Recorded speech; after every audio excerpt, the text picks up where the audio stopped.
Estas historias que les voy a contar son totalmente reales, le pasaron a unas familiares que trabajaron en su tiempo en la policía estatal. El servicio de la policía sabemos que al igual que las Fuerzas Armadas es un servicio muy sacrificado donde se opera también en lugares pues muy apartados, recónditos de las ciudades. Hay llamados muy extraños, también casos muy extraños perturbadores e incluso a veces también cuestiones paranormales que no tienen explicación a las cuales se enfrentan estos elementos. La primera experiencia que les voy a contar le pasó a mi familiar en un servicio que se llamaba la vigilancia. Este consistía en desplegar varias patrullas en diferentes puntos de la ciudad, con la finalidad de que si hubiera algún llamado de emergencia en cualquier punto, ellos estuvieran cerca. Y esa noche ella me cuenta que les tocó estar cerca de la caseta de cobro del poblado de Santa María del Oro. En esta caseta, que está ubicada en la autopista Tequil-Guadalajara, hay unos puentes a lo largo de este tramo carretero donde cruzan las personas que tienen cultivos de caña y a los lados. Son puentes donde pasan sus vehículos y a veces alguno que otro vehículo cañero. Pero por lo regular, ya en las noches están totalmente solitarios. Y se les hacía buena idea subirse a uno de estos puentes. Entraban por un camino de terracería cerca de estos cultivos, se subían a este puente y prendían las sirenas para hacer presencia disuasiva. Esto con la finalidad que los viajeros que pasaban por esta autopista se dieran cuenta que había presencia de la policía estatal. Y me cuenta que ya entrada la madrugada, ellos estaban ahí vigilando. El tránsito era muy pobre en lo que era ese tramo carretero en esas horas, cuando de repente empezaron a escuchar ruidos por la parte de atrás de la caja de la patrulla, como que les tocaban la lámina de la portezuela que se abre en la parte de atrás. Dice que en ese momento su compañero se ofrece para bajarse a ver qué es lo que estaba pasando, se ve algún animal, qué era lo que estaba pues merodeando alrededor de la unidad. Ella lo fue cubriendo visualmente por el vidrio de la parte de atrás de la patrulla, pero notó que su compañero no encontró nada y ella tampoco vio nada más que la oscuridad del lugar.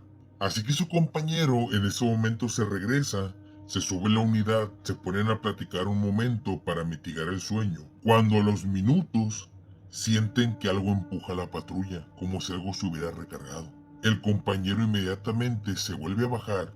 Esta vez también se baja ella, pero de nueva cuenta no encuentra nada inusual ahí atrás, simplemente el camino y la oscuridad que imperaba en ese momento.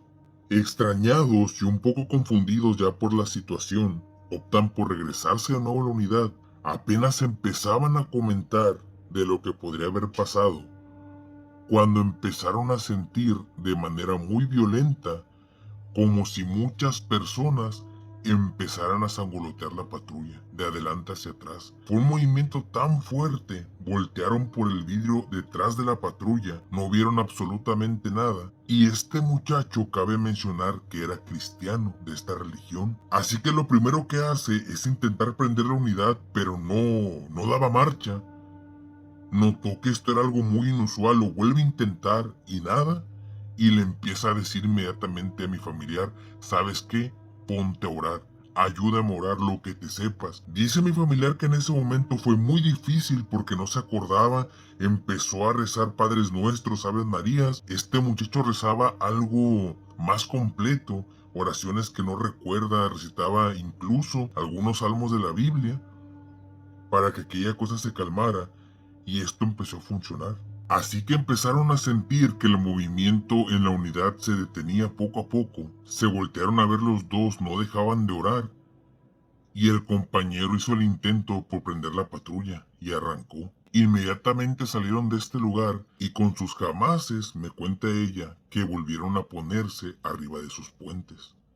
Pero no todo queda ahí, ya que después ella me contó que se enteraron, y esto fue algo que salió en las noticias nacionales, de un fiscal que está preso en Estados Unidos. Se descubrió que por mucho tiempo durante ese mandato mandó a desvivir a muchos enemigos, tanto políticos como gente contraria en ese tiempo al cártel que dominaba la ciudad, ya que él pertenecía a una de estas células, estaba coludido corruptamente con estas personas. y se hicieron hallazgos cerca de esta autopista de fosas clandestinas. Curiosamente, una de estas fosas estaba cerca de aquel puente donde ellos estuvieron. Ahí pudieron teorizar y sacar la conclusión de que muy probablemente eran estas almas que fueron a pedir ayuda ya que querían ser encontradas. Este es un mito que realmente se sabe en el tema espiritual de que aquellas personas que no están descansando en terreno santo están condenadas a penar hasta que se puedan llevar a manos de sus familiares, ya sean sus restos, sus cuerpos, para poder ser velados y enterrados en un lugar santo, algo que es muy triste y que originó quizás esta experiencia que vivieron mi familiar y su compañero en esa madrugada en este puente en la autopista Tepic-Guadalajara. Otra de las anécdotas fue cuando comenzó la pelea de plaza en lo que era ahí en el estado de dos facciones del CO, y en esa ocasión los mandaron a cubrir una casa de seguridad que se había decomisado. Cabe mencionar que en este lugar ella decía que se tenían sospechas de que había oculto dinero, sustancias y posiblemente también se hablaba de fosas. Así que bueno, se les notificó que iban a hacer la guardia en la noche, en la madrugada, y ella cuenta que al llegar a este lugar, pues era una construcción bastante grande, tenía un patio en la parte de adelante muy amplio, la casa estaba del lado de atrás, y a los costados de este patio, que era como una especie de pista también para eventos, había unos cuartos como para la gente de servicio, eran uno tras otro de los cuartitos. Cabe mencionar que estos dormitorios estaban cerca del portón principal donde ellos iban a poner la unidad y ahí se iban a quedar a hacer la guardia para que nadie entrara a este predio. Dice que estando ya ahí apostados, pasadita la medianoche, hicieron el rol para irse a descansar. Se iba a ir ella primero a dormir y enseguida el compañero. Para esto, el compañero ya había revisado las habitaciones que estaban de servicio y tenían todavía los muebles ahí, estaban las camas, y acondicionó una de estas, la más cercana a la unidad, para quedarse a descansar ahí en la madrugada. Dice que ya pasadita la medianoche, ella se dirigió a este cuarto donde estaba todavía una cama, un buró, una televisión de las analógicas. Llegó directamente a la cama, se recostó y empezó a tratar de conciliar el sueño, cuando de repente dice que empezó a sentir como si alguien estuviera merodeando afuera de la habitación. En varias ocasiones abrió los ojos, revisó visualmente si estaba su compañero cerca, si estaba en la puerta, pero no había absolutamente nadie.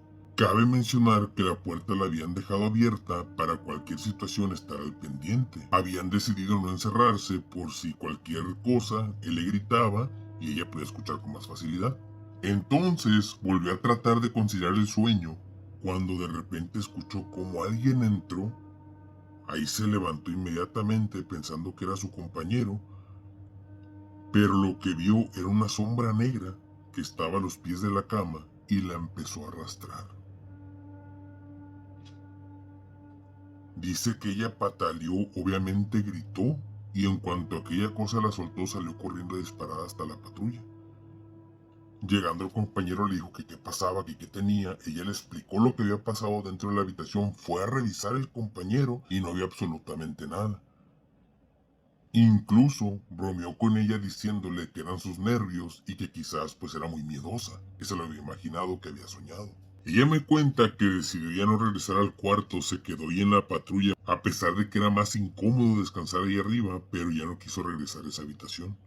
Entonces, llegada la hora, más o menos a las 3 de la mañana, le tocaba el turno al compañero. Y él dijo que él no tenía miedo, que él sí se iba a dormir al cuarto y que le encargaba que estuviera al pendiente y en la unidad. Dice que ella le dijo que estaba bien, se despabiló, se bajó de la unidad para sacudirse, para despejarse un poco, y de nuevo se volvió a subir a la unidad y ahí se quedó por unos minutos. Dice que no fue mucho tiempo el que el compañero estuvo ahí cuando él también salió gritando. Asustado se vino a la patrulla todo pálido, diciéndole que efectivamente algo había en esa habitación, que también a él lo habían jalado. Él se había quitado las botas, llegó con las botas en la mano y dice que efectivamente lo tomaron de los pies y lo empezaron a jalar. Venía bien asustado, me cuenta mi familiar, que venía hasta rezando, y ahí fue cuando le creyó que realmente algo había ahí y que no era una alucinación, no era algo del sueño ni tampoco de sugestión. Pero lo más interesante de esta anécdota es que más tarde se darían cuenta de qué fue lo que pasó. Pasa que a los días se enteraron por un comandante. Al preguntarle de cómo era que habían asegurado este lugar, él les dijo que todo había sido por parte de una denuncia anónima. Que cuando llegaron a intervenir estaba una fiesta en curso, ya que el reporte decía que tenían en cierta parte de la casa personas privadas de su libertad. Cuenta que llegaron de sorpresa, hicieron varias detenciones y el lugar quedó asegurado, porque se tenían sospechas también que ahí se manejaban cierto tipo de almacenamiento de sustancias, que había dinero y había un reporte que supuestamente había personas ahí en lo que era la explanada, que había fosas, había desvividos ahí. Esto lo confirmarían días después que empezaron las investigaciones, las excavaciones y efectivamente, de este patio principal, que era donde hacían las fiestas, incluso donde estaba la fiesta en curso, sacaron arriba de 50 personas que estaban desvividas ahí abajo. Así que esa tarde noche, cuando ellos llegaron a intervenir, aquellas personas que disfrutaban de su banquete, de la música y del baile, estaban prácticamente celebrando arriba de los restos de aquellas personas desaparecidas. Pero esto no es lo peor. Este lugar, me cuenta mi familiar, que se rentaba para fiestas privadas. ¿Cuánta gente de esta ciudad pagó su evento sin saber lo que había debajo de esa explanada? Las almas de aquellos desafortunados que yacían ahí, y que bueno, más adelante ellos dedujeron que muy posiblemente uno de estos espíritus, de estas personas que no podían descansar, fue quien los molestó, tratando de llamar su atención para que los encontrara. Esta anécdota comienza cuando, trabajando en el campo, en aquel tiempo yo tenía un compañero que era muy borracho, pero tenía una esposa que era muy temperamental. Por lo regular, cada fin de semana que cobrábamos, él se iba a tomar, y si se pasaba de la hora prudente para llegar a su casa, su esposa no lo dejaba entrar. Y ya sabíamos por algunas cosas que él contaba que se quedaba en moteles, incluso a veces en su camioneta fuera de su casa, porque su esposa en realidad le cumplía el castigo de no dejarlo entrar a deshoras. Y para un lunes llegó esa vez demasiado pálido. Nosotros pensamos que era por la cruda. Se veía asustado, un poco nervioso, y le preguntamos que qué tenía. Obviamente hubo comentarios que se había consumido alguna sustancia, que se le había pasado la mano con el alcohol, pero él decía que nada de eso, que le había pasado una cosa muy extraña en uno de los moteles en que se quedó. Él nos contó a la hora de la comida que esa vez había cuidado una carne asada que habían hecho unos compañeros ahí en el poblado de Pantanal, y que se le había hecho tarde entre la plática, las copas y demás, se le hizo tarde. Entonces, ya sin esperanzas de ir a su casa porque sabía que su esposa no lo iba a dejar entrar, ya había pensado en quedarse en un motel que estaba a las afueras de este poblado, cerca de la carretera a la salida a Guadalajara. Así que llegó a este motel que prácticamente estaba rodeado por la carretera oscura, cañaverales. Era un motel sí lujoso, pero tenía esa particularidad de estar prácticamente en medio de una carretera sola. Dice que llegó, pidió su habitación, se quitó las botas, se dispuso a acostarse, prendió la tele para tener un ruido de fondo, cuando de repente le llamó la atención que en la televisión se empezó a hacer una estática y vio que empezó a salir una cara, pero no dentro del televisor, sino como que se metiera a la televisión un rostro negro. Después de eso corrieron la cortina del baño, lo tomaron de los pies y lo empezaron a jalar. Inmediatamente agarró sus llaves, las botas, salió corriendo despavorido a la camioneta y se fue del lugar. Hasta este punto todos pensábamos que era una alucinación por borracho. Él comentó que incluso hasta la borrachera se le bajó, que había sido muy real, que no lo había soñado, que no lo inventaba, que realmente esa cosa estaba ahí, que era algo sobrenatural. Pero los compañeros lo empezaron a tomar a broma y le decían, no, ándele por andar de borracho. Y así quedará esa anécdota. Lo que sí que un tiempo este compañero incluso dejó de tomar unos meses. Ahí nos dimos cuenta que algo de lo que decía era cierto. Pasa el tiempo y un día estando platicando con mi familiar, que era policía en ese entonces todavía, acerca de cuestiones, pues de temas sentimentales y demás, salió el tema de los moteles. Y me estuvo dando algunas recomendaciones de a cuáles no ir, ya que había habido algunos incidentes y se rumoraba que en algunos te grababan.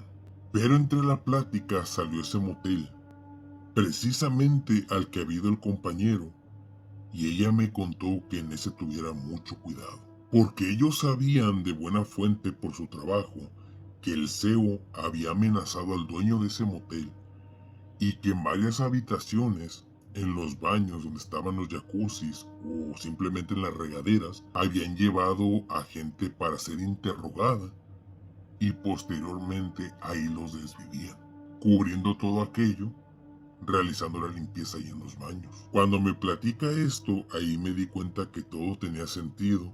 Realmente, entonces, si estas actividades ilícitas se llevaban ahí por gente del CEO, muy probablemente lo que vio el compañero fue algún espíritu, alguna alma en pena o entidad que movieron a estas personas ahí o que dejaron. Porque cabe mencionar también que dentro de las prácticas del CEO se habla de rituales a ciertas entidades. Y bueno, con esto cierro estas historias de policías, espero que les hayan gustado. Si es así, no olviden suscribirse, dejarme un like, un comentario. Soy su amigo Marino 302 y nos vemos en el próximo video.